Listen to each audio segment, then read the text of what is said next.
introduction. You know him. The general is a good friend of this country, and he's in transit to Addis Ababa, and he just came for breakfast. We had breakfast, and he is the one who has got information to share, after which I will say something at the end. So the general, the floor is here. Karibu. Thank you very much, brother. Well,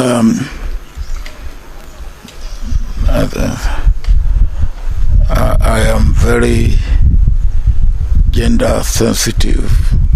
So when they say gentlemen of the press, I say ladies and gentlemen of the press. And because here is my sister, is not a gentleman, it's a lady. And so I think the beginning is to look at our situation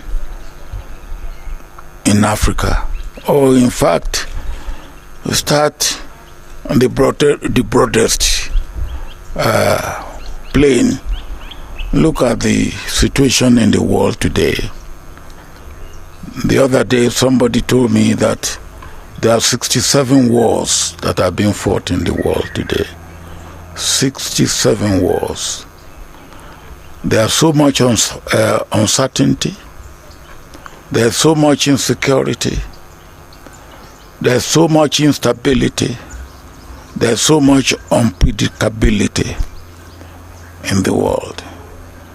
And when you bring it nearer home, Africa, in all these, Africa is victimized because we get the wrong end of the stick all the time.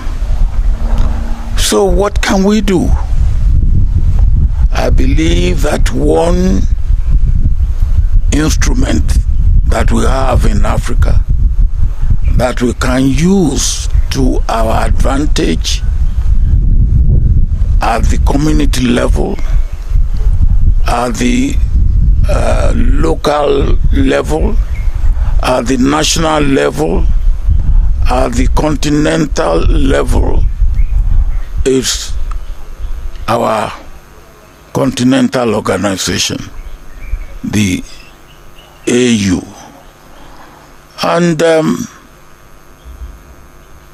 AU, if it will serve the purpose that is meant to serve,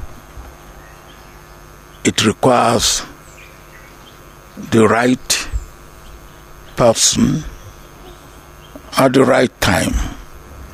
And this is a time that we in Africa, and working with the rest of the world, we need to get AU to be what it should be. They are doing what they can do, because AU got me and two, with sister and a brother, to look at the situation of Tigray and the federal government of Ethiopia. But there's a lot more that is wrong with Africa today.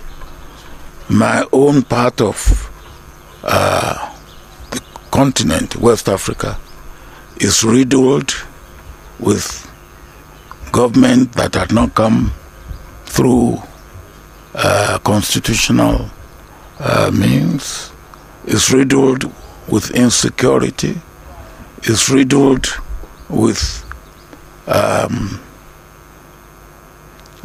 poverty, unemployment, and you can say similar thing even for this part of Africa.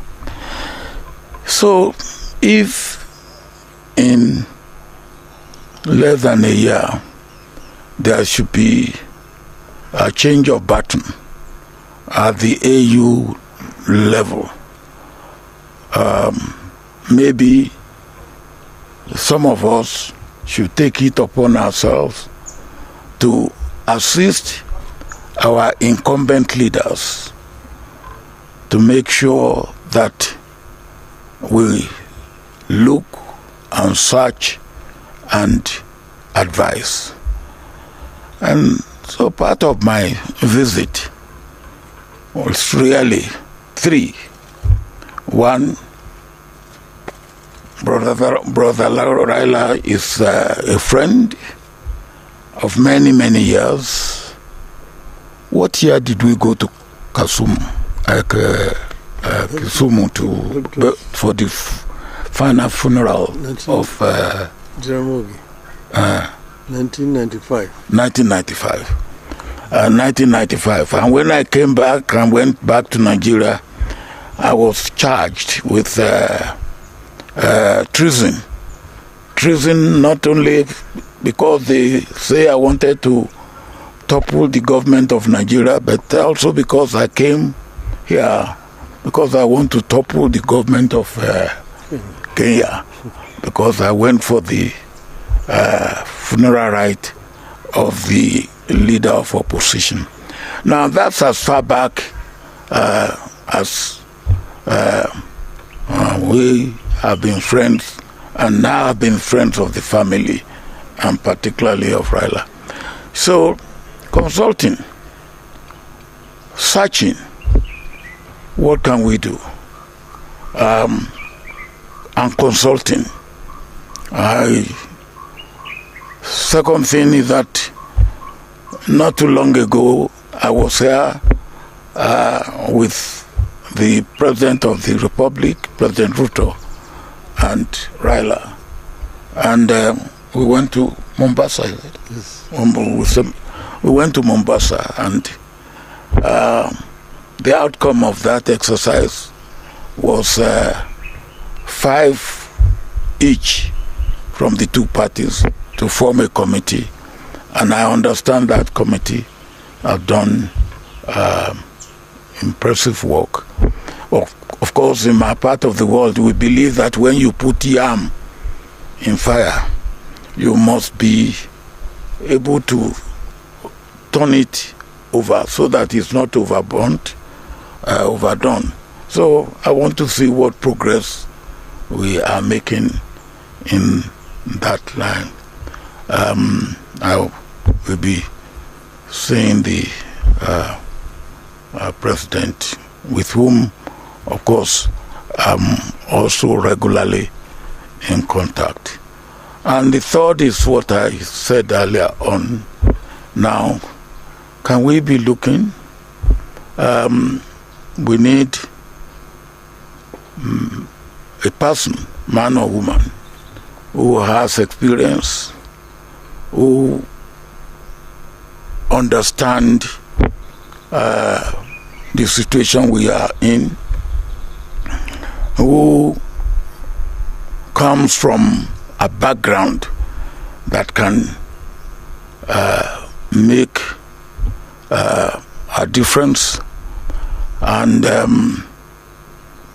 of course, that consultation means now the people that I, from my own understanding of the situation and what I know of Africa, haven't been involved with Africa for more than 5 decades. What sort of people? Some time ago, I was one of those who midwifed, because we believe that people who have held the position of head of government, either at the prime minister level or at the presidential level, will be able to knock at the door of incumbent prime ministers and presidents without much ado. And such people will probably be the right person, armed with other attributes at this particular time.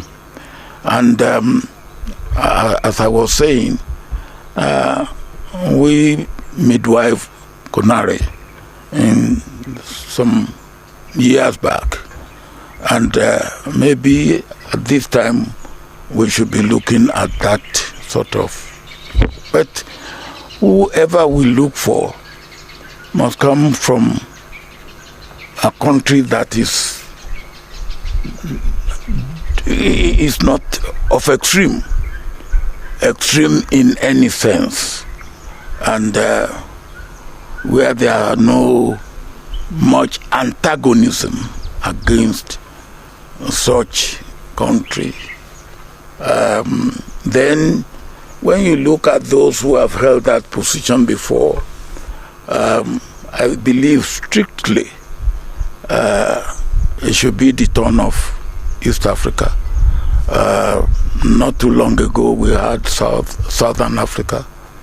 The one now whose time will be ending is Central Africa.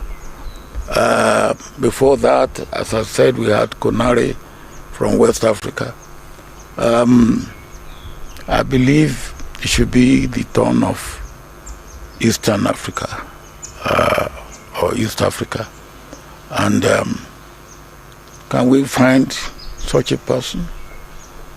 I believe, yes, we can. But such a person should not be the candidate of his country. He should be the candidate of the region. And if the region can come together and put such a candidate forward, I believe that should be the way we should go. And that's the main point of my visit before I go to attend the AU meeting for the 17th and the 18th. And I have no doubt in my mind that my friend could easily be a viable candidate. But that, of course, is subject to the views, feelings, and, of course, the